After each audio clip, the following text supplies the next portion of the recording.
مسیح میں عزیزو، حضرت موسیٰ کی کل عمر 120 سال تھی۔ 40 سال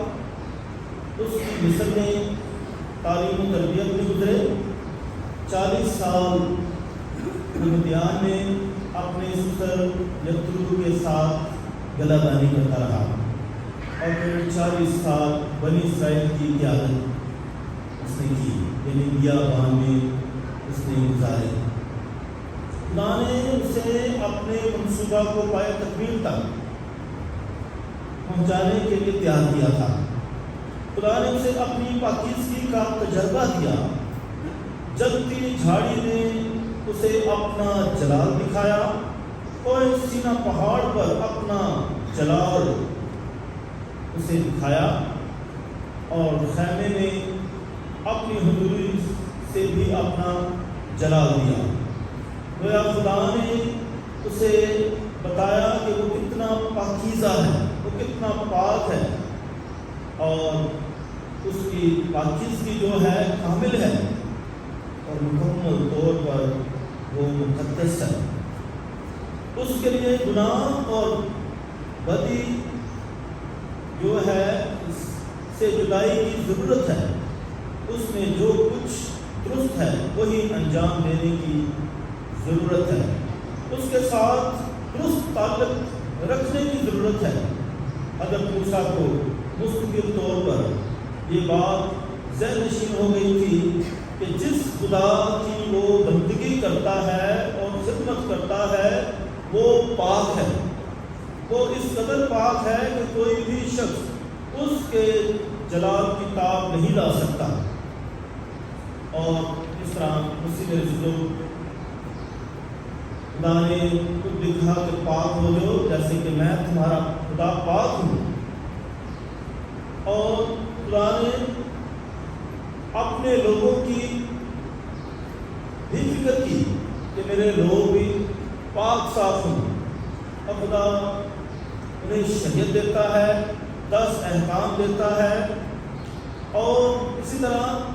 خدا انہیں تکلیفوں سے بھی نکالتا ہے، کیونکہ خدا نے ان کی مذلت دیکھی، ان کی تکلیفیں دیکھی۔ اسے مصر میں اپنے لوگوں کی تکلیف کی فکر تھی، اور وہ تمام نسل انسانی کی تکلیفوں سے باخبر رہتا ہے۔ وہ ان سب کی فریاد سنتا ہے جو دکھ اور مصیبت میں ہیں، اور جب دوسرے لوگ اس بات سے فائدہ اٹھاتے ہیں تو خدا وہ بھی دیکھتا ہے جو اس کو استعمال کرتے ہیں، جو اس کو کیش کرتے ہیں، جو اس کو اپنے مقاصد کے لیے استعمال کرتے ہیں۔ وہ سب کچھ دیکھتا ہے کہ لوگ اس کے ساتھ کیا کرتے ہیں، کیسا رویہ رکھتے ہیں، کیا سوچ بچا رکھتے ہیں، کیا کچھ کرنا چاہتے ہیں۔ خدا تو ہر شخص کے بارے میں پتہ ہے، اسے ماضی اور حال اور مستقبل کا بھی پتہ ہے، اور خدا انسان کی فطرت سے بھی واقف ہے کہ انسان کیا چاہتا ہے۔ اس لیے کوئی بھی چیز جو ہے خدا سے ڈھکی چھپی نہیں ہے۔ خدا کو سب پتہ ہے، خدا کے اختیار میں سب کچھ ہے۔ وہ روک بھی سکتا ہے اور وہ ہونے بھی دیتا ہے، لیکن خدا جو ہے بدی نہیں چاہتا بلکہ وہ بہتری چاہتا ہے، وہ کسی کا نقصان نہیں چاہتا ہے۔ خدا کے لوگ اس کے رحم دلانہ مداخلت مانگ سکتے ہیں کہ خدا ان کے حالات میں مداخلت کرے، ان کے حالات کو تبدیل کر دے۔ اور انسانی فطرت ہے کہ ہم مداخلت پسند نہیں کرتے ہیں۔ مختلف رویے ہو سکتے ہیں۔ ایک رویہ یہ بھی ہو سکتا ہے جو تیرا ہے وہ تیرا ہے، یعنی بس اپنے کام سے کام رکھ، جو تیرا ہے وہ تیرا ہے، اور جو میرا ہے وہ میرا ہے۔ تو مجھے نہ چھیڑ، میں تجھے نہ چھیڑوں، بس ہر کوئی اپنے کام سے کام رکھے، کوئی مداخلت نہ ہو۔ اور دوسرا رویہ یہ بھی ہو سکتا ہے جو تیرا ہے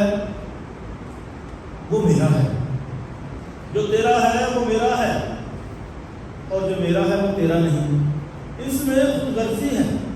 خود غرضی کا جو ہے رویہ ہے، لالچ ہے۔ اور تیسرا رویہ یہ ہو سکتا ہے جو تیرا ہے وہ میرا ہے اور جو میرا ہے وہ تیرا ہے۔ ایسا رویہ خدا ہمیں دکھاتا ہے کہ خدا جو اس کا ہے، خدا وہ دیتا ہے، وہ کسی چیز سے دریغ نہیں کرتا ہے، وہ فراخ دل ہے، اور خدا بھی یہی چاہتا ہے کہ انسان بھی ایسا ہی رویہ رکھے کہ وہ خدا کو سب کچھ دینے کے لیے تیار بھی ہو جائے، وہ ہمسائے سے پیار کرے، اپنی مانند پیار کرے۔ یہی تمام شریعت کا نچوڑ ہے کہ خدا کو اپنے سارے دل، اپنی ساری جان اور اپنی ساری عقل سے پیار کر، اور اپنے ہمسائے کو اپنی مانند پیار کر۔ جیسا تو اپنے لیے چاہتا ہے ویسا ہی دوسروں کے لیے چاہے۔ اس طرح مسلم عزیزو، خدا چاہتا ہے کہ ہم اپنے بھائیوں کو ٹھیک کریں، اور جو کوئی اس سے مدد مانگتا ہے خدا اسے دیتا ہے، تاکہ ان کے حالات میں وہ اپنی حضوری سے ان کی مدد کرے۔ مشکل حالات چاہے لوگوں کی وجہ سے آ چکے ہیں، اپنی خطاؤں، غلطیوں، کمزوریوں کی وجہ سے آتے ہیں، شیطانی حربوں کی وجہ سے آتے ہیں، اپنے گناہوں کی وجہ سے آتے ہیں، خدا ان حالات میں بھی ہمیں تسلی دیتا ہے، ہمیں فضل دیتا ہے، ہماری مدد کرتا ہے۔ وہ ہمیں کبھی تنہا نہیں چھوڑتا ہے، وہ ہمیشہ ہم سے پیار کرتا ہے، وہ ہمیشہ ہماری بھلائی چاہتا ہے۔ خدا اپنے لوگوں پر ترس کھاتا ہے، وہ رحمت سے بھرا ہوا ہے، وہ اپنے لوگوں کو رہائی دیتا ہے، وہ غلامیوں سے نکالتا ہے۔ خدا نے یہ رویہ اپنے لوگوں کے ساتھ رکھا، بنی اسرائیل کے ساتھ رکھا، تاکہ بنی اسرائیل دوسری قوموں کے لیے، غیر قوموں کے لیے نمونہ ہو، دوسری قومیں اس سے سیکھیں۔ اس طرح خدا نے جتنے بھی لوگوں کو بھیجا ان کو بھی نمونہ قرار دیا، اور جو کچھ انہوں نے کیا،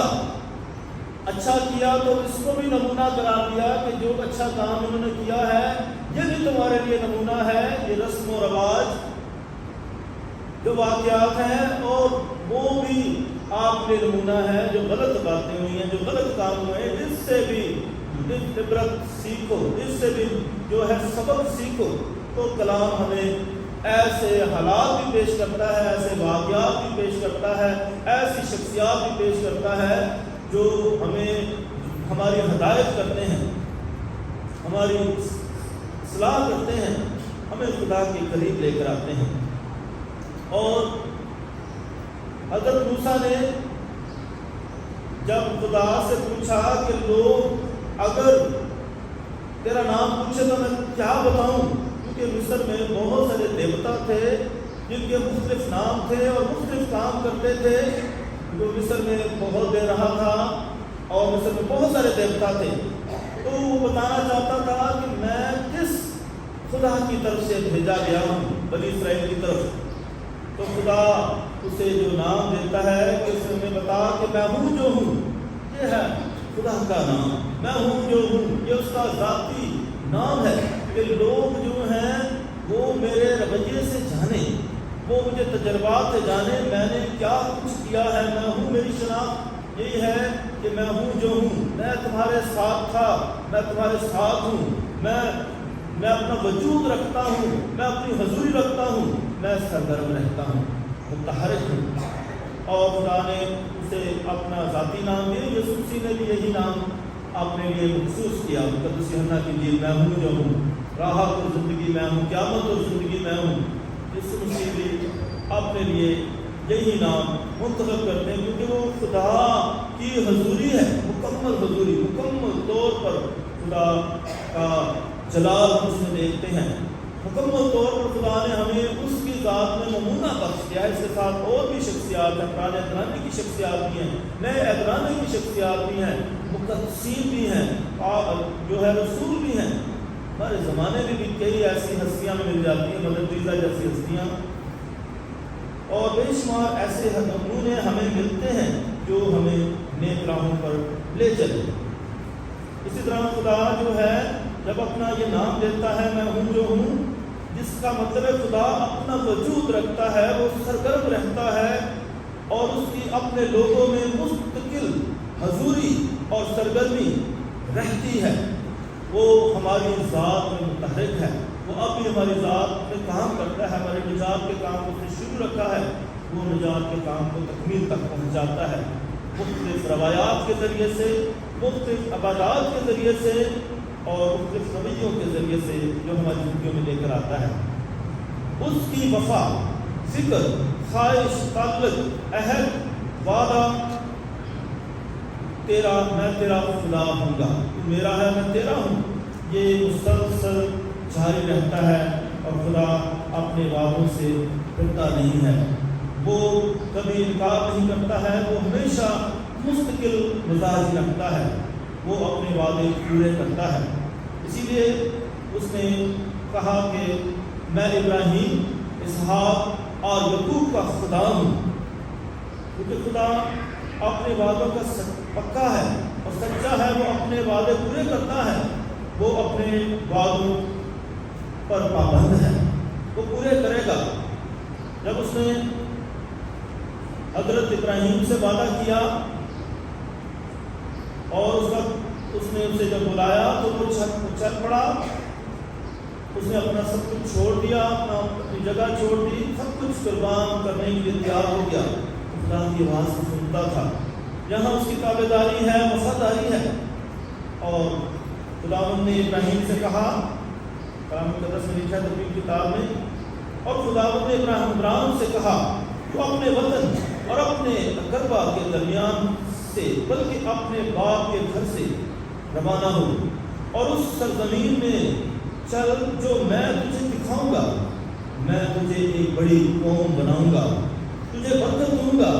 اور تیرا نام سرفراز کروں گا، سو وہ برکت کا باعث ہوگا، جو تجھے برکت دیں میں انہیں برکت دوں گا، اور جو تجھ پر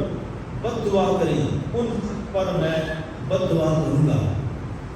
خدا ہمیشہ ان کی مدد کرتا ہے، انہیں برکتیں دیتا ہے اور دوسروں سے ان کو نقصان سے بچاتا ہے۔ اس لیے مسیح میں تو خدا ہمیشہ ہمارا مددگار ہے۔ ضرور نبی 23 میں کہتے ہیں خدا میرا چوپان ہے، مشکلات میں مدد کرتا ہے، کسی چیز کی کمی نہیں ہونے دیتا ہے۔ اسی طرح مسیح میں خدا یسوع مسیح کے روپ میں ایمانویل ہے، جس کے معنی ہے خدا ہمارے ساتھ ہے، اور یسوع مسیح نے خود بھی کہا انجیل میں میں دنیا کے آخر تک ہر روز تمہارے ساتھ ہوں۔ کسی بھی صورت میں وہ ہم سے جدا نہیں ہے، اس لیے مسیح جو خدا بھرپور طریقے سے اپنے لوگوں کی مدد کرتا ہے، ان کی مشکلات میں ان کے ساتھ ہے۔ اور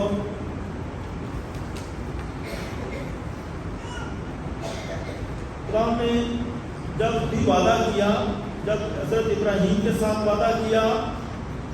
تو اس نے کہا کہ میں تجھے سرزمین دوں گا،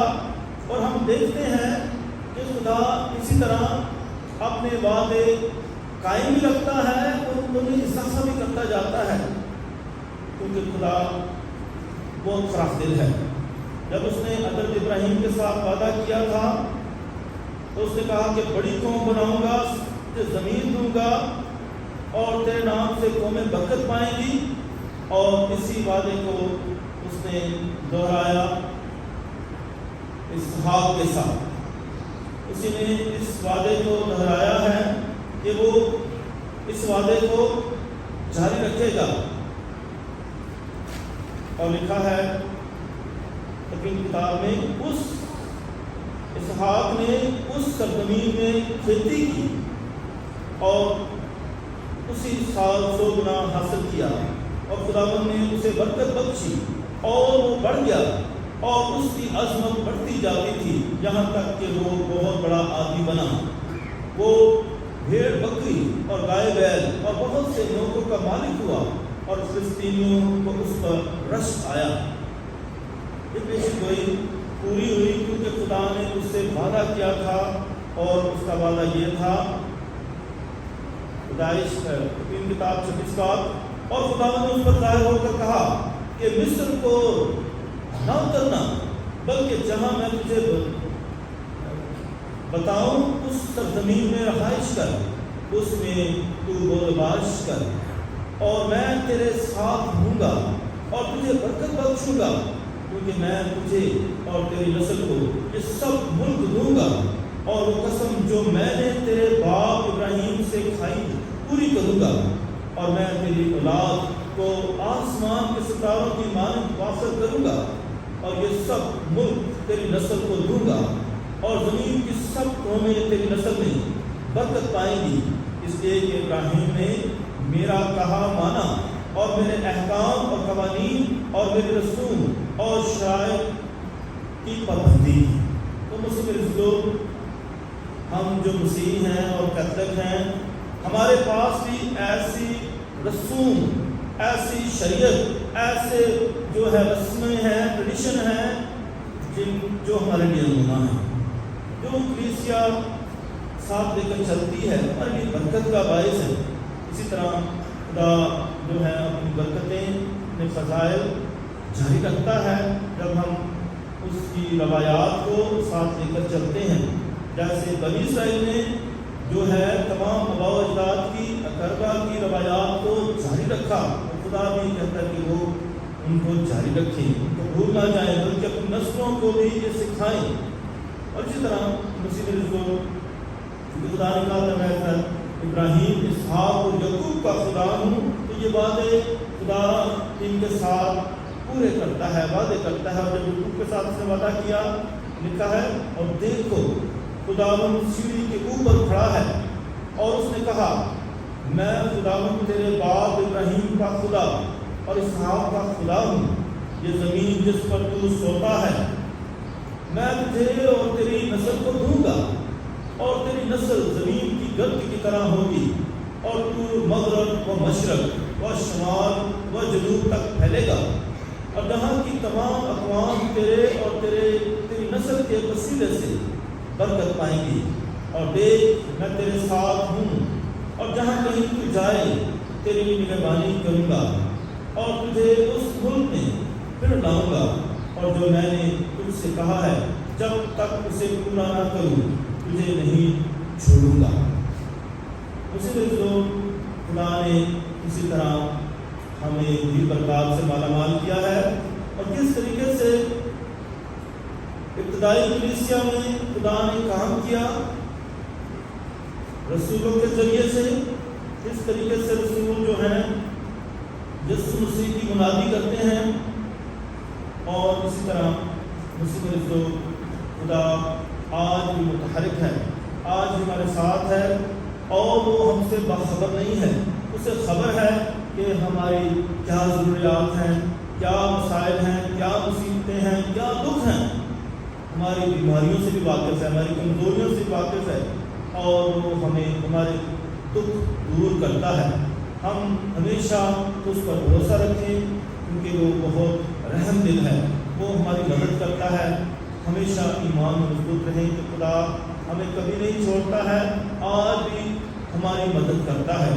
آج بھی اس کا رحم جاری ہے، تاکہ ہم بھرپور طریقے سے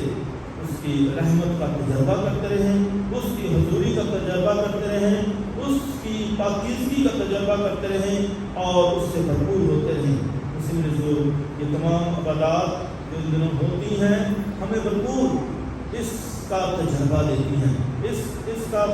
سے بھرپور کرتی ہیں، تاکہ بھرپور طریقے سے نجات کو حاصل کریں، بھرپور طریقے سے اس کی حضوری کو پا لیں۔ اسی میں آئے ہم خدا سے دعا کریں کہ خدا ہمیں فضل بخشے، تاکہ ہم بھرپور طریقے سے ان عبادات میں شرکت کر کے خدا کی عید القیامت کے لیے اپنے آپ کو تیار کریں، تاکہ بھرپور طریقے سے ہم نجات پاتے رہیں۔ اسی بات پر آمین۔